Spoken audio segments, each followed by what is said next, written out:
All right, that storm, I've been watching and looking at some of the finer details of this forecast a little bit and trying to figure out how much of that rain gets in this area. There is a cold front. I've been talking about this all morning long, that it's just kind of waiting for the storm to go by before it kind of gets pulled in. The upper level flow of air, this is what's going to pick this storm up and steer it out very quickly. It's starting to move into that, and we're starting to see the storm jogging to the right. But you notice that the leading edge of some of those rain bands are getting into the southern, really the southeastern tip of Montgomery County. It's lifting to the north toward the Triad. But notice, though, that the western edge of the rain is already even with the mountains. So I think that the rain that we see kind of in this area here is, before the storm begins to turn northeast, is really only get that far at best. So from there it starts to slide outward.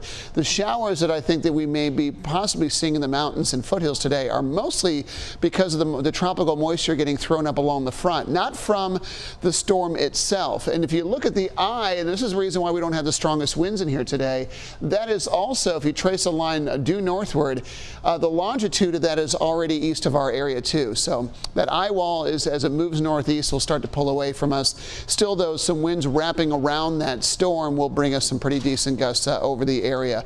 The biggest concern right now is for severe weather, and of course the flash flooding that comes along with these steady, intense rains for so long. We've been watching these two bands, especially on the northern edge of the rain shield coming in, that have brought some very strong cells. We have one confirmed report of a tornado damage and several unconfirmed at this point.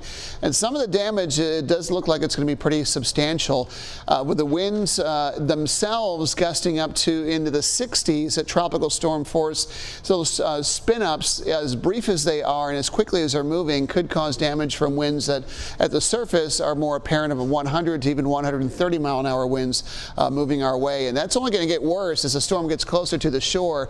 The wind gusts are going to increase, moving by the Outer Banks later on tonight and into the early morning hours. Tropical storm force gusts are going to continue all day in the coastal areas and even inland. You get Fayetteville gust here at early in the morning, about 55, and then shifts into the 60s between Emerald Isle and Kitty Hawk. I wouldn't be surprised if we saw a gust over 80 before this storm began to move by.